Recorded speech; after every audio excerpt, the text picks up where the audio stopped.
Okay, let's go for the number 2. Si Ma'am Elisa Rayala. Bakit po nalanta ang kakao ko? Okay, continuity po ng ating bayani ng kakao farming questions and answers galing sa ating mga viewers, sa ating mga members at sa ating mga interested person na gustong merong masagot na tanong.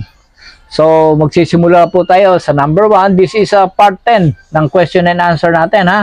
Remember, meron na po tayong 1 to 9 nung nakaraan. So, dinadagdagan lang po natin to. Part 10 na po ito ng questions and answers. Galing po kay Mia Jane Martinez. Baguhan lang ako, boss. 24 years old. 2 years kapin na ang aking kakao. Pero nung mapanood ko to at ginaya ko yung style, legit 2 weeks lang, daming bulaklak lumabas. Salamat, tatay. Nagkaroon ako ng anak ng di oras, ha? Ay, kasi po, ang tinuturo ko sa bayani ng kakao farming is kung saan po kayo makaka-accelerate ng magandang sistema. Yan po yung isang teorya na tinuturo ko sa inyo at ginagabayan ko po kayo sa lahat ng mga kailangan nyong malaman. So, kung papanoorin nyo po, Ma'am Mia, yung ating ebook or ating mga videos, mga vlog na nakalagay po dyan, is malaking tulong po yan talaga sa inyo. So, yan po, Ma'am Mia. Anyway, sa lahat po ng mga members, followers, at mga subscriber natin, free po kayong magtanong at sasagutin po natin at ilalagay po natin sa questions and answers. Okay, let's go for the number 2. Si Ma'am Elisa Rayala. Bakit po nalanta ang kakao ko? Yun lang ang tanong niya. So, hindi ko po nakita at hindi ko po na-accommodate yung kanyang 100% na katanungan. Pero, meron po akong mga 75% na sagot na ibibigay po sa inyo. Kasi, unang-una po, kaya po 75 ay hindi ko po nakita kung ano po yung tunay na dahilan. Dalawa po yung pagkakalanta ng kakao. Isa po is gawa po ng sobrang init na hindi naman po nadidiligan. At yung pangalawa po is meron na po siyang mga sakit na galing sa puno niya mismo. So sa una po muna tayo pumunta. Alam niyo po, sa panahon ngayon, sobrang taas po ng wind temperature natin. Kung tawagin po natin yung humidity, is masyado pong malakas ang init. At maski yung katawan ng tao, kaya po nagkakaroon ng heat stroke, is gawa rin po ng humidity. So yan po, hindi po kailangan ng kakao ang sobrang init. So kailangan po siya is 75% na merong shades at 25% na merong air circulation po sa loob ng puno niya. Ngayon, yung second answer po na sinasabi ko po sa kanya, tingnan niyo po yung puno niya kung meron pong sakit talaga. One is makikita niyo po, meron po siyang mga mapuputing dotted sa taas ng puno niya, baka mga 1 feet to 2 feet po ng taas ng main stem niya. Yung main stem niya, titingnan niyo po kung meron pong mga puti na ganyan. Ibig sabihin po, meron po siyang fungus. Ngayon, bisitahin niyo rin po. Yung second answer ko po doon sa tanong niya is baka po merong mga pod borer. Ang mga pod borer po kasi is pumapasok po yan doon sa pinakasanga niya. Yung pinakasanga niya, binubutas niya yun. Pag may nakita po kayong butas, yun na po yun. Meron na siyang pod borer. Sundan niyo po yung sanga na yun. Kung pwede pong putulin nyo na antimano para matanggal na po yung pod borer. At pagka pinutol nyo po ang isang sanga, tandaan nyo diretso po sa hukay. Tabunan nyo po ng lupa, maghukay po kayo, doon nyo po ilagay yung mga sanga para wag po mahawa yung ibang mga cacao plants nyo. So yan po, yung 1 and 2 answer ko po, kahit na hindi ko po nakita yung tanim niyo kung bakit nalanta po yung mga dahon at nalanta po yung mga sanga. So, yan po yung kasagutan ko. So, dako po tayo sa pangatlo. Sir Alberto Lanugan. Sir Alberto, magandang tanghali po. Salamat po sir, God bless po sa ating lahat, ka-farmers. Sa akin po is nakakatuwa po ng kalooban, ang inyong salita at yung comment. So, ibig po sabihin, sir, is maganda po yung ating ginagawa.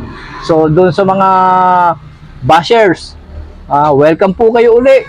Ganyan lang po talaga ang sistema ng pagbablog. Hindi po natin, you cannot please everybody. Siyempre po, merong mga kukontra, merong ayaw, merong gusto. Pero, Sir Albert Lanugan, maraming salamat din po, sir, sa pagtangkilik mo sa bayani ng Cacao Farming. At sana po magkaroon ka ng ebook. Direct message lang po ang pagkuha ng ebook. Tandaan nyo po, direct message po sa bayani ng Cacao Farming. Huwag nyo na pong pasiikot-ikot pat makikita nyo po yung details kung paano po kayo mag-members at mag-avail ng ebook namin. So, muli po, Sir Albert, salamat din po. So, pang-apat po, si Wenny Gaballo. Okay. Sobrang salamat talaga, senior citizen na. Pero sana hindi pa huli kung magtatanim. I really like your topics. See? Yan po yung legacy na iiwanan ko sa inyo. Senior citizen na rin po ako eh. So, at least, makikita po yan ng mga kaapo-apuhan ko, lahat po ng mga anak ko, lahat po ng may iwan natin dito sa mundo is makikita po yan. So, yung sobrang salamat na sinasabi niya, si Ma'am Wenny, maraming salamat din po at nagustuhan nyo ang aking ginagawa. Sana po, ipamalita po natin sa buong kabukiran ng ating cacao farm at mga kasamahan natin, mga farmers, na magtanim po tayo ng cacao. So ito po yung simula ng ating hanap buhay, bagong hanap buhay na magiging gabay ninyo ako sa lahat ng ano. Ang ebook po na yan is isa pong ebook na hindi nyo po makikita sa ibang klase ng ebook. Kay bayani ng Cacao Farming lang po yan. So Mang Wenny, salamat din po. Okay, sunod si Mr. Rodolfo Camora. Paano makakakuha, sir? Katulad po nung nabanggit ko kanina, direct message lang po kayo sa bayani ng Cacao Farming.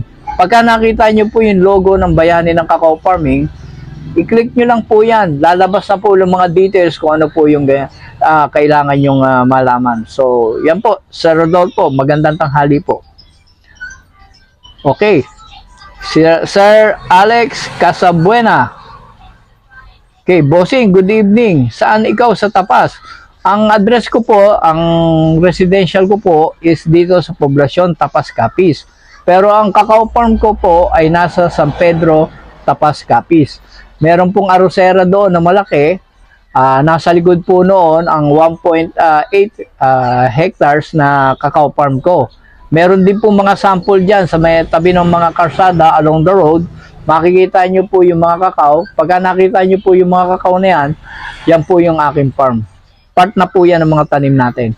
Pag entrance po, makikita nyo yung 4 na varieties, PBC 123, W10, UF18, saka BR25 po. So yun po, makikita nyo na dyan mismo sa labas ng ano. Sige po, Sir Alex Casabuena. So, sumunod si Ma'am Norma Toledo. Pwede ba mag-swamp ng fertilizer? Ang ideology po ng fertilizer is to enhance the tree. Ngayon, hindi lang po para i-enhance to, ang tawag dito, yung bigyan ng suporta ang puno ng cacao. So, kung mag-swamp tayo ng fertilizer, nasa inyo po yan. Pero, tingnan nyo po yung area ng inyong pagtataniman kung pwede po nating iswamp ang fertilizer. So, second answer ko is kung meron po kayong availability ng fertilizer na pwede nyong gamitin pag swamp, okay lang po. Depende po yan sa inyo kasi prerogative nyo na po yan. Kayo na po yung naandyan mismo. Kaya nga po sabi ko sa nakakaraan sa mga vlog ko, 3 po yung theory ng ating cacao planting. 1 is proper planting, 2 is proper caring, and 3 is proper pruning. So nandun na po tayo sa proper caring.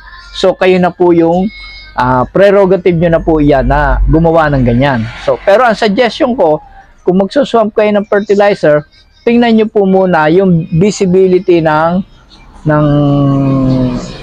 fertilizer na gagamitin nyo. Kasi meron tayong lupa, katulad nito, germicidal soil, yung ginagamit natin yan. Paano po naging germicidal soil yung ginagamit natin dito sa ating pagtatanim ng kakao sa polybag? Kasi po, ang germicidal soil is totally na inilagaan po natin, na prepare po natin at na bacterial free at fungus free ang ating germicidal soil. Kaya nga po tinawag na germicidal soil, wala na po siyang germs na kahit anong para mabuhay po yung kakao. Kasi ang kakao po, ito po yung pinakamahirap na stage na ating ginagawa. Kung ang titingnan po natin is yung pagtatanim lang, isaboy nyo lang po yung seeds nyo.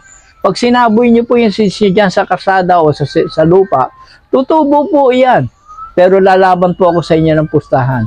Wala pa pong 5 years o mahigit pa 5 years, hindi po mamumunga yan. Kaya po, tinuturo ko sa inyo yung proper planting. Yung mga nagpasalamat, yung mga nakaintindi, yung mga naka-experience, mga nakagawa, yan po yung mga legacy na tinuturo ko sa inyo. 1 year and 8 months po ang kakao ko nang magkaroon ng first flowering stages. After 1 month, nagkaroon na po siya ng fruiting.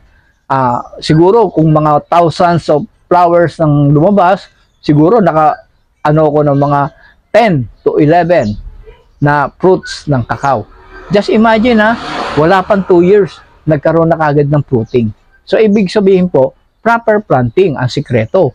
Ang proper planting po is lagi ko pong ginagabay sa inyo na panoorin nyo po yung vlog ko at panoorin nyo po yung ebook ko.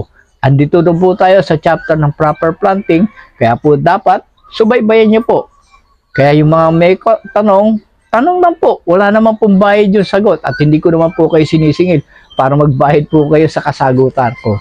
So yan po ang aking posisyon para sa inyo.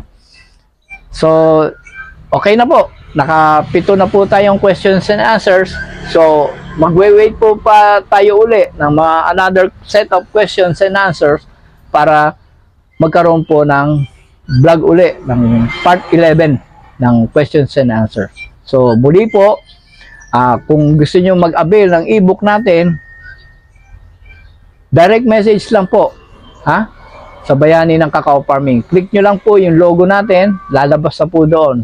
Nandito po kami ni Sir Ariel ngayon, nagko-concentrate po kami sa continuity ng ating mga vlog.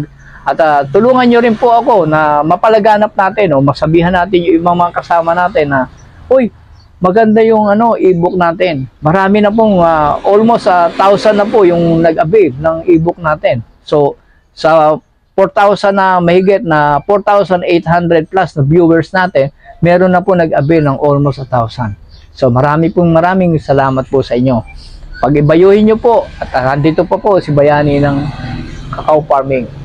Hanggat buhay si Bayani ng Kakao Farming, tuturuan at liligawan ko po kayo para magtanim po kayo ng kakao. Mabuhay po ang kakao planters, mabuhay po ang mga farmers. Welcome po uli sa inyo. Maraming salamat po.